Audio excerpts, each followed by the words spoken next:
Now, I'm not one to say I love you very easily to any member of the human race, whether male or female, but what can I say?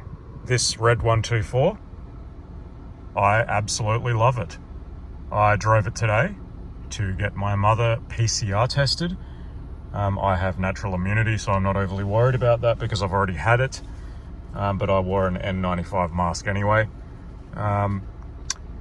Had to drive 20-30 kilometers each way plus wait in line with the engine idling for about an hour and a half, and yeah, it just performed absolutely flawlessly. It just has not let me down at all, this car.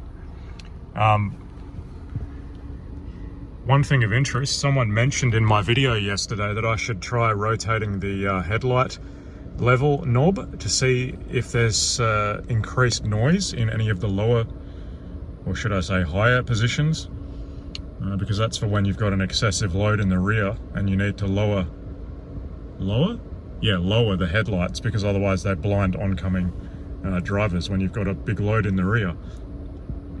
And yes, that is the case. So in any position other than 0, there is a constant vacuum hiss. So I'm thinking one of those vacuum regulator type devices on the back of one of the headlights has popped.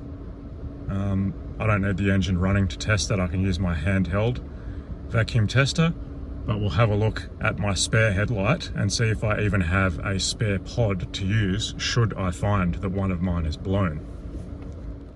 So on this spare headlight, I've just connected my vacuum testing device straight to the vacuum port, and you can see the vacuum line runs internally to the vacuum pod that actually adjusts the angle of that reflector. You can see that moving as vacuum is applied.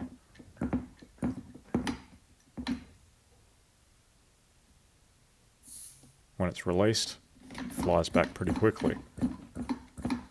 So this is almost certainly a good regulator, if that's what they're called. I just call them vacuum pods. But the real way to test is just look at the vacuum gauge and see that it's not lowering, and it isn't. So that's definitely a good spare. So I did the right thing by holding on to this spare headlight. It might come in handy one day.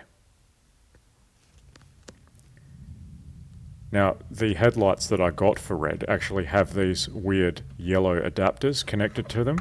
They have slightly different fittings to the headlights that were originally on the car, so I've got these little pigtails.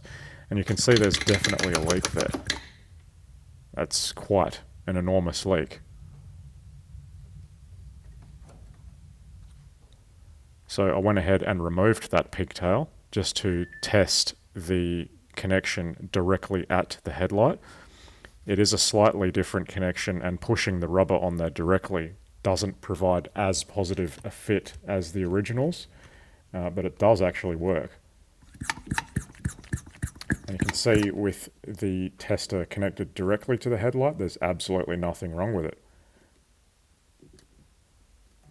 So in actual fact, there's nothing wrong with the headlights themselves. I suspect it's just both of those yellow adapters that are leaking. We'll test the same on the other side with the yellow adapter still installed, and there's a massive vacuum leak. It just drops almost instantly.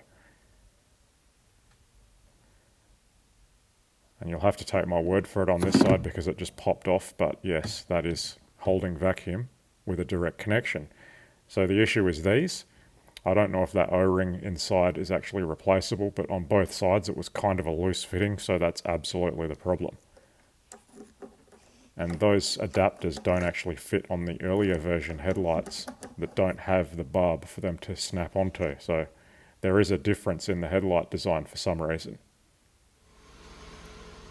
Now we can go ahead and test that. There's no longer a vacuum hiss at that leveling knob. You'll just see that that moves. It is a very subtle movement, but you can see that on camera.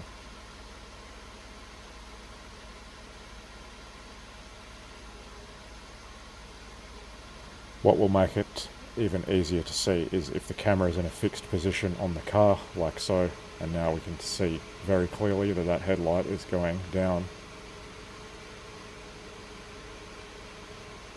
and up again.